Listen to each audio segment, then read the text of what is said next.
beside her and said his hands were numb.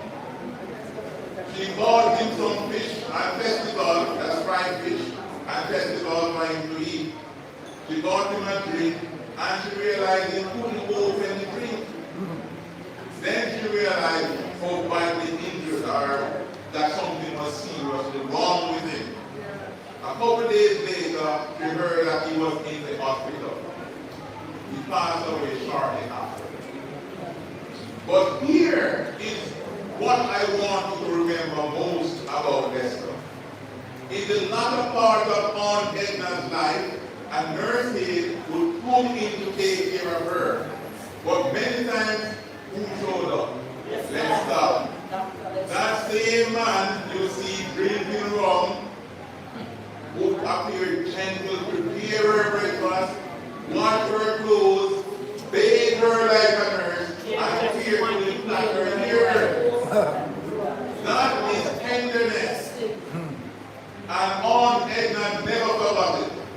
She would share her food with him from time to time and loan him a little money. That was their bond, a quiet, loving trade of care for care. My father and I visited Aunt Edna on many occasions, and when we went, Lester was there most of the time. Aunt Edna spoke glowingly about Lester. Since he was in the yard, he was always there to help her when the nurse aide was not around. That was Lester. He wasn't a mean man. He didn't care or have a cruel bone in him. He looked out for his friend and his family. He showed up, and I mean it literally. If Lester heard that someone he knew died, he would be at the grave digging. He would be at the dead yard. He would attend the funeral. He didn't just send his regards. He came with his presence, with his shovel, with his silent respect. He understood that grief is a labor and was willing to do the work. Lester leave behind his son Lorenzo Bolton. God bless you, Lorenzo.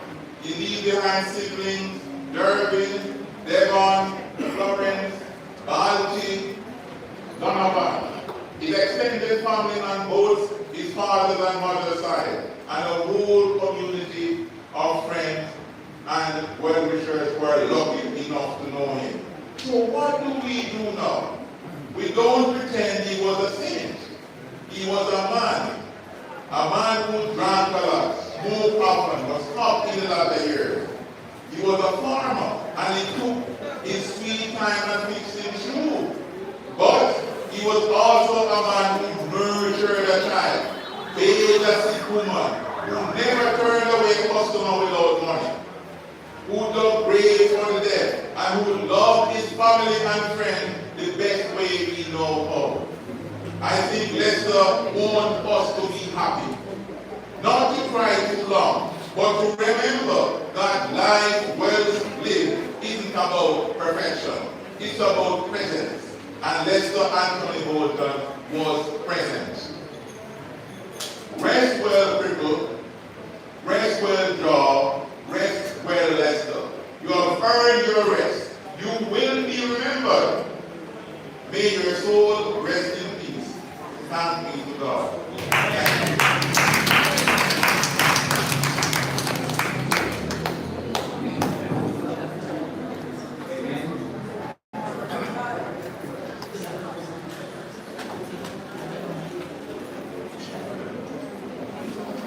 Amen. Thank you, Dr. Faulkner. Thank you for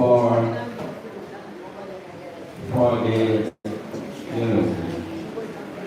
thank you for your patience, and you have been behaving well. At this time, we're going to have prayer for the bereaved families. I'm going to ask those members of the family to stand while our pastor will have a prayer for the bereaved family, and then we'll have the final instruction as we proceed for interment. Could the family member please remain seated while those who are not family remain please stand. We are not a family member, please stand while our pastor is of prayer